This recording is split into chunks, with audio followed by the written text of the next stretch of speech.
Hello everyone. This video is going to be extremely helpful for your upcoming AMU counseling. Whether you have been selected for AMU BLLB, BA Honors or BFL or any other competitive exam like आपका किसी भी graduation में selection हुआ है, so within 1 or 2 week में AMU schedule release करने वाला है AMU काउंसलिंग का. फर्स्ट, हर साल की बात है ये. बहुत से ऐसे स्टूडेंट हैं जिनका मेन कैंपस होना होता है बट मेन कैंपस अनफॉर्चुनेटली नहीं हो पाता बिकॉज ऑफ वो कुछ मिस्टेक्स करते हैं काउंसलिंग के वक्त. और बहुत सारे बच्चे ऐसे हैं जिनका सिलेक्शन होने के बाद भी फाइनल सिलेक्शन नहीं हो पाता because of documents. So AMU counselling के वक्त आपके पास में डॉक्यूमेंट होना बहुत ज़रूरी है. उसी के रिगार्डिंग हम ये छोटी सी वीडियो में देखने वाले हैं कि कौन कौन सी चीज़ें हैं जो आपके एग्जाम में आपके काउंसलिंग के वक्त आपको रिक्वायरमेंट है कौन कौन से डॉक्यूमेंट्स की. तो चलिए देखते हैं कौन कौन से डॉक्यूमेंट आपके पास होने चाहिए एंड कौन से नहीं. सो फर्स्ट, आप यहाँ पर देख पा रहे होंगे वेदर आपका सिलेक्शन 11th डिप्लोमा या फिर आपका 11th क्लास में हुआ है या डिप्लोमा में, दोनों के लिए कॉमन पेपर होता है. Graduation like BA, BSc, BCom, BFL, BLLB और कोई भी कॉम्पिटेटिव एग्जाम या फिर सिमिलरली ये चीज़ें जो है वो पोस्ट ग्रेजुएशन के लिए भी. हमारा फोकस फिलहाल के लिए किस चीज़ पर है? हमारा फोकस है AMU BLLB and BA honours और हम बात करते हैं BFL की. सो फर्स्ट, जो आपके पास में काउंसलिंग से पहले आपके पास रिक्वायरमेंट है डॉक्यूमेंट्स की. First one is photo. आपके पास एक पासपोर्ट साइज़ फ़ोटो होना चाहिए. अच्छा, फ़ोटो के बारे में मैं आपको बताऊं, जो भी आप काउंसलिंग के वक्त यहाँ पर आप फ़ोटो अटैच करते हैं या फिर अपलोड करते हैं, वही हमेशा जो आप डिग्री करेंगे हमेशा यही सेम फ़ोटो रहेगा. सो केयरफुली आपको चूज़ करना है. दोबारा आपको ऑप्शन नहीं मिलता है फ़ोटो चूज़ करने का. हमेशा ये आपके एडमिट कार्ड पर भी यही आएगा, इवन डिग्री पर भी यही फ़ोटो आएगा, इवन आपका जो ID कार्ड होता है उस पर भी यही फ़ोटो आएगा. सो इसको केयरफुली आपको चूज़ करना है, जो भी पासपोर्ट साइज़ फ़ोटो होता है आप लोगों के पास में. ठीक है. Second one is signature. ये तो कोई मसला ही नहीं है, ये तो आप कर लेंगे. हम आते हैं जो मेन इंपॉर्टेंट चीज़ है यहाँ पर, वो है एक तो marksheet. First one is 10th की marksheet and second one is 12th की marksheet and third one is कोई भी कैटेगरी, स्पेशल कैटेगरी लाइक किसी भी कैटेगरी से आपने फॉर्म फिल किया था, चाहे वो BC हो सकती है, SC हो सकती है, ST हो सकती है या फिर CE हो सकती है, CA हो सकती है, DS हो सकती है, कोई सी भी कैटेगरी है, इसके रिगार्डिंग हम देखने वाले हैं. तो 5 चीज़ों की रिक्वायरमेंट है आपके पास. First one is photo. आपके पास एक फ़ोटो होना चाहिए. याद रखिएगा कि जो भी फ़ोटो आप काउंसलिंग के वक्त अपलोड करते हैं हमेशा, यानी कि 5 साल अगर आप BLLB करते हैं तो आपकी जितनी भी मार्कशीट्स आती हैं उसके ऊपर भी यही फ़ोटो रहेगा, आपकी डिग्री के ऊपर भी यही फ़ोटो रहेगा और आपकी ID कार्ड के ऊपर भी यही फ़ोटो रहेगा. सो बहुत केयरफुली आपको अपलोड करना है. अब आते हैं हम लोग मार्कशीट्स पर. ठीक है. देखिए जनाब, फर्स्ट वन इज आपके पास जो मार्कशीट होनी चाहिए डेट इज 10th की ओरिजिनल मार्कशीट की रिक्वायरमेंट है. जब आप काउंसलिंग का वक्त आएगा, ओरिजिनल. ठीक है. ओरिजिनल. सर क्या ये डिजी लॉकर से चल जाएगी? बिल्कुल भी नहीं, ये डिजी लॉकर से नहीं चलेगी. हम बात कर रहे हैं डिजी लॉकर की. ठीक है. आपके पास ये ओरिजिनल मार्कशीट होनी चाहिए 10th की, 100% इसकी फ़ोटो कॉपी आपके पास ओरिजिनल. ठीक है. सेकंड वन इज़ 12th की हम बात करते हैं. 12th की भी आपके पास में ओरिजिनल मार्कशीट होनी चाहिए. 12th original. कुछ बच्चों की कन्फ्यूज़न होगी कि सर CBSE का अभी रिजल्ट नहीं आया है, CBSE की मार्कशीट अभी नहीं आई होगी, या हो सकता है कुछ ऐसे स्टेट हैं जहाँ पर अभी मार्कशीट नहीं आई है. तो वहाँ पर आपको क्या करना है? देखिए, पहली बात तो जिनके पास है उनको ओरिजिनल ही मार्कशीट अपलोड करनी है. जिन लोगों के पास में नहीं है वो ये कर सकते हैं कि जो डिजी लॉकर से आप डाउनलोड कीजिए मार्कशीट को, डिजी लॉकर से. ठीक है. आप डिजी लॉकर से डाउनलोड कीजिए और इसके साथ साथ में ये जो मार्कशीट है इसको अपने प्रिंसिपल के पास लेकर जाइए. Principal, principal. और अपने स्कूल की जो है वो यहाँ पर सील लगवा लीजिए, सेल्फ अटेस्टेड, जो स्कूल में जाकर वो लगा देंगे. आप किसी भी स्कूल में अगर आप CBSE से पढ़े हैं तो आप वहाँ पर जाइए, प्रिंसिपल से बात कीजिए, वो कर देंगे. ठीक है. यहाँ पर होती है self attested marksheet. If not, मतलब अगर आपके पास में ओरिजिनल नहीं है, यहाँ हम बात कर रहे हैं इफ़ नॉट, 12th की मार्कशीट नहीं है, अदरवाइज तो ओरिजिनल ही होती है, वरना फर्स्ट वाली काउंसलिंग में ही आपके जो डॉक्यूमेंट्स है वो रिजेक्ट कर देगी AMU.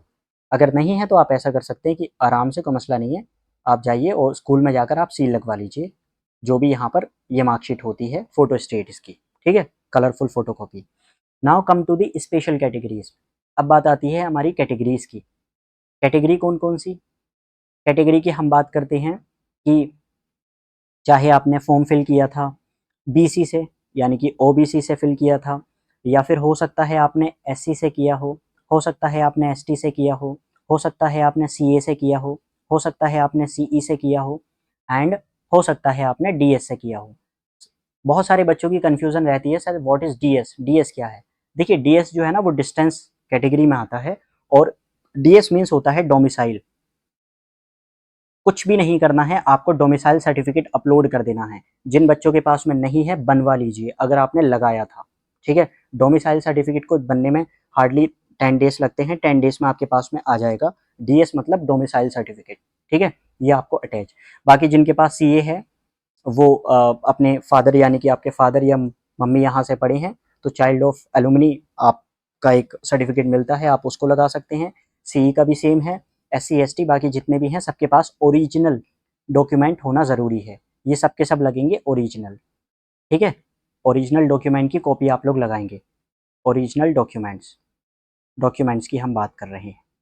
डीएस के बारे में हम बात करते हैं। सर डीएस क्या है? डीएस फिर वही, सर डीएस है डिस्टेंस के लिए।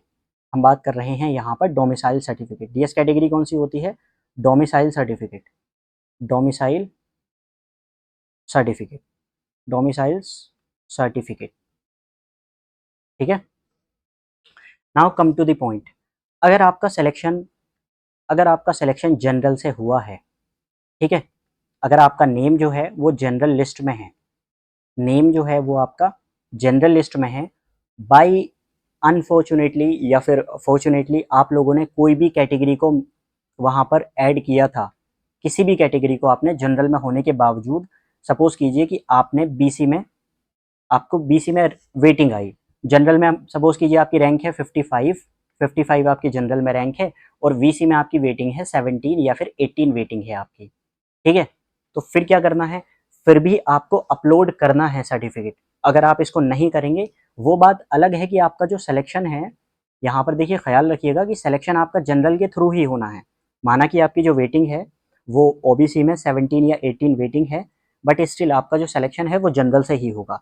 लेकिन उसके लिए आपको रिक्वायरमेंट है सर्टिफिकेट की, वो आपको अपलोड करना ही करना है। अगर आप नहीं करेंगे तो आपका एडमिशन कैंसिल कर दिया जाएगा, आपके डॉक्यूमेंट्स को रिजेक्ट कर दिया जाएगा। तो इसलिए प्लीज़ कीप इन माइंड कि आपके पास ओरिजिनल ओबीसी, ये सारे ही सर्टिफिकेट की बात की जा रही है, वो होना ज़रूरी है, ठीक है। फिर बता देता हूँ मैं दोबारा, अगर आप लोगों के पास में ये डॉक्यूमेंट्स नहीं हैं तो क्या करना है? एक आपको फ़ोटो लेना है। पहली चीज़ है फ़ोटो। फ़ोटो हमेशा सेम रहने वाला है इसमें। आपके जितने भी आईडी कार्ड होंगे एएमयू में, जब आप एएमयू में इंटरनल हो जाएंगे, जब आप पढ़ रहे होंगे तो हमेशा आपका यही फ़ोटो चलेगा। उसके साथ साथ signature, and then is 10th marksheet. 10th marksheet, इसमें कोई कॉम्प्रोमाइज़ नहीं है। ये तो आपको ओरिजिनल चाहिए चाहिए, क्योंकि आप 12th में हैं, 12th के बेसिस पर ही आपने एग्ज़ाम दिया होगा, तो ये हमेशा चाहिए। उसके बाद फिर हम बात करते हैं वही 12th की मार्कशीट की। 12th मार्कशीट, 12th मार्कशीट जिन बच्चों के पास में है वो लोग ओरिजिनल करेंगे, एंड जिनके पास में है इफ़ नॉट, अगर आपके पास में नहीं है तो आप ऐसा कीजिए कि जो डीजी लॉकर की होती है, डीजी लॉकर वाली अभी निकलवा कर आप जाइए और अपने प्रिंसिपल के पास जाइए, उनसे कह दीजिएगा कि सर इसको सेल्फ अटेस्टेड कर दीजिए। वो वहाँ पर क्या करेंगे ना, वो सील लगा देंगे आपकी मार्कशीट पर, तो उसके बाद एएमयू उसको एक्सेप्ट कर लेगी, ठीक है। अगर कोई भी आपने सर्टिफिकेट कोई भी कैटेगरी मेंशन की थी, if you mentioned any category, अगर आपने कोई भी कैटेगरी को मेंशन किया था वहाँ पर, तो इसका सर्टिफिकेट होना कंपलसरी है आपके पास में। इसमें कहीं भी आपको एग्जाम्पशन नहीं मिलेगा, ठीक है। कैटेगरी के ओरिजिनल डॉक्यूमेंट्स आपके पास होने चाहिए, ओरिजिनल, ओरिजिनल। डीएस वही हमने देख लिया पीछे। डीएस क्या होता है? सर डीएस होता है डोमिसाइल सर्टिफिकेट के बारे में हम बात करते हैं। This is called DS certificate, okay. फिर वही, अगर आपका सिलेक्शन जनरल कैटेगरी के थ्रू हुआ है, मतलब कि आपके पास कोई भी कैटेगरी है, सपोज कीजिए कि आप सीए या फिर सीई में लाई करते हैं, चाइल्ड ऑफ एलुमनी या फिर चाइल्ड ऑफ एम्प्लॉय, ठीक है, और यहाँ पर आपकी वेटिंग है 3rd 4th या 5th, कोई भी वेटिंग हो सकती है, बट आपकी जो रैंक है वो जनरल कैटेगरी में रैंक है कितनी? जनरल में रैंक है आपकी 5 6 7 8 कुछ भी हो सकती है। फिर भी आपको रिक्वायरमेंट है किस चीज़ की, ये जो सर्टिफिकेट है अपलोड करना है, क्योंकि एमयू वाले चेक करना चाहते हैं कि आपने फर्जीवाड़े में बेवजह ही तो अपलोड नहीं कर दिया था, ठीक है ना, इसलिए उनको वेरिफिकेशन करने के लिए वहाँ पर आपको अपलोड करना ही पड़ेगा ये, ठीक।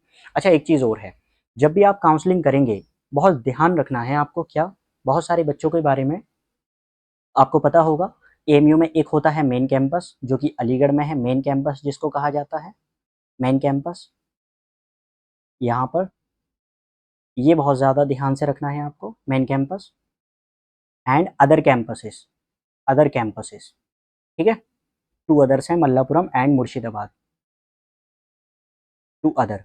देखिए जिन बच्चों को सिलेक्शन चाहिए मेन कैंपस में, ओनली मेन कैंपस, यानी कि वो जो है ओनली मेन कैंपस चाहते हैं, उनको अदर कैंपसेस चाहिए ही नहीं। तो उनको क्या करना है ना, जब ऑप्शन आएगा आप लोगों के पास में, जो भी आप लोगों के पास में ऑप्शन आएगा वहाँ पर काउंसलिंग के वक्त, आपको सिर्फ क्या करना है, मेन कैंपस का ही ऑप्शन क्लिक करना है, इसको ही टिक करना है। अगर आपने अनफॉर्चुनेटली सपोज कीजिए ये ऑप्शन भी टिक कर दिए अदर कैंपसेस, और आपकी वेटिंग थी सीई में, मान लीजिए आपकी वेटिंग थी 3 आपकी वेटिंग है सीई में, ठीक है, और आपने चूज़ किए हैं ये भी अदर कैंपसेस चूज़ किए हैं, तो जाहिर सी बात है कि पहली वाली लिस्ट में ही आपकी जो वेटिंग है ये क्लियर हो जाएगी, और आपको कौन सा कैंपस मिलेगा, फिर आपको मिलेंगे अदर कैंपसेस, आपका जो नेम है वो फर्स्ट वाली फॉर्म लिस्ट में आ जाएगा। समझ पा रहे हैं, मतलब मैं फिर बता देता हूँ, जिन बच्चों को मेन कैंपस चाहिए, सिर्फ और सिर्फ मेन कैंपस चाहते हैं, चाहे वो जनरल से हैं चाहे वो किसी भी अदर कैटेगरी से हैं, तो होता ये है कि आपको सिर्फ और सिर्फ मेन कैंपस ही चूज करना है। अगर आपने अदर कैंपसेस चूज कर दिया तो होता यह है कि आपकी 3 वेटिंग जाहिर सी बात है ये क्लियर हो जाएगी, फर्स्ट वाली फॉर्म लिस्ट में क्लियर हो जाएगी, और उसके बाद जो फॉर्म लिस्ट आएगी उसमें आपका रोल नंबर आएगा, है ना, और फिर आपके पास में फ़ी पेमेंट करने का 2 डेज़ होते हैं फ़ी पेमेंट करने के लिए, और आपने अगर नहीं की तो फिर आपका जो अकाउंट है वो ऑफ कर दिया जाता है, फिर आपका अकाउंट क्लोज्ड कर दिया जाएगा, मतलब आपको सेकंड चांस नहीं मिलेगा, अदरवाइज 3 चांसेस मिलते हैं। तो इसीलिए बहुत ध्यान से आपको सिर्फ और सिर्फ मेन कैंपस पर ही टिक करना है, आपको अदर कैंपसेस चूज़ नहीं करने हैं, क्योंकि अदर कैंपसेस की वजह से आपकी वेटिंग क्लियर हो जाएगी और यहाँ पर आपका नेम आ जाएगा, और नेम एक बार आ गया लिस्ट में तो फिर आपको चूज़ फ़ी पेमेंट करना ही करना पड़ेगा। अगर आप फ़ी पेमेंट नहीं करते हैं तो फिर आपको सेकंड चांस नहीं मिलेगा, फिर आप बाहर हो जाएंगे, पहले ही जो ये लीग है इससे बाहर हो जाएंगे, ठीक है। तो यही कुछ चीज़ें हैं, बाकी जो भी बच्चों के डाउट हैं वो आप लोग बता सकते हैं, कमेंट कर सकते हैं यहाँ पर, ताकि मतलब और जो वीडियो है ना इसके ऊपर बता दिया जाए, क्योंकि देखिए काउंसलिंग बहुत ज़रूरी है, आई मीन काउंसलिंग बहुत केयरफुली आपको करनी है। अगर काउंसलिंग में कभी भी मिस्टेक होती है तो बहुत सारे बच्चे हैं ऐसे जो हर साल एडमिशन से हाथ धो बैठते हैं, बिकॉज ऑफ काउंसलिंग बहुत सारी मिस्टेक की जाती हैं। और वही जिन लोगों का जनरल के थ्रू सिलेक्शन हुआ है लेकिन उन लोगों ने कैटेगरी चूज़ की थी, आपको भी करना है। बाकी जितने भी डाउट्स हैं आप लोग बता सकते हैं, और इस पर भी हम लोग एक वीडियो और देखेंगे कि कौन कौन सी जो है ना मिस्टेक्स आप लोग कर सकते हैं या फिर क्या नहीं करना है, ठीक है। बाकी जैसे ही काउंसलिंग आएगी किसी की हेल्प ज़रूर लेनी है आपको, बाकी तो हम लोग वीडियो बनाएंगे ही कि कैसे आप लोगों को काउंसलिंग करनी है, कहाँ से क्या करना है, ये सब चीज़ों पर।